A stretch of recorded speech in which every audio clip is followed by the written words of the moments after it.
আসসালামু আলাইকুম সবাইকে। সোনিয়াস লাইফস্টাইলে আপনাদের সবাইকে ওয়েলকাম জানাচ্ছি।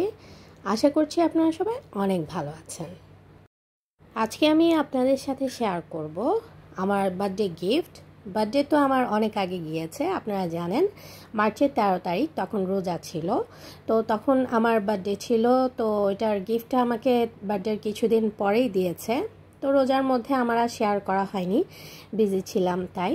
তো দেখতেই পাচ্ছেন আমার জন্য একটি ক্যামেরা নিয়েছে DJI Action 2।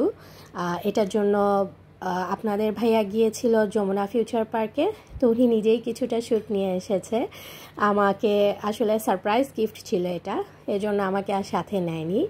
তো যাই হোক, এই তো দেখতে পাচ্ছেন কোন ক্যামেরাটা আমার জন্য নিয়েছে। তো ওইখানে যেখান থেকে নিয়েছে ওইখানে অল্প কিছুটা শ্যুট নিয়েছে। তারপর বাসায় আসার পর আমি ক্যামেরাটা ওপেন করেছি, এটার কিছুটা শ্যুট নিয়ে নেওয়া হয়েছে, সেটাই আজ আপনাদের সাথে শেয়ার করব।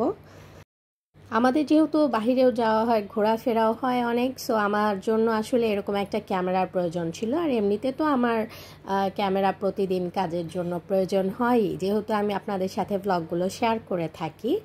আর ঘোরাঘুরি আগে অনেক বেশি হতো, এখন একটু কম হচ্ছে। আর যে প্রচুর গরম পড়েছে, এর মধ্যে আসলে কি বের হব, মানে বাহিরে বের হলে তো মনে হয় একদম বয়েল হয়ে যাব, এরকম অবস্থা।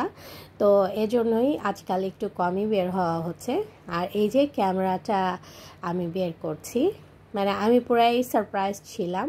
আর বার্থডে যাওয়ার যখন কিছুদিন চলে গিয়েছে, সো ওকে, বার্থডেতে কেক এনে কেটে খাওয়া দাওয়া করে ইফতার করে সুন্দর বার্থডে গিয়েছে।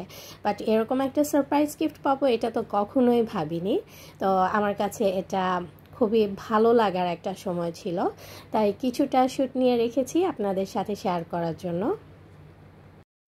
গিফট পেতে আসলে কার না ভালো লাগে, আমি তো অসম্ভব খুশি। আপনারা সবাই দোয়া করবেন আপনাদের ভাইয়ার জন্য। তো আজকের ব্লগটি এ পর্যন্তই, পরবর্তীতে আবার চলে আসবো নতুন কোনো কিছুর সাথে। আল্লাহ হাফেজ।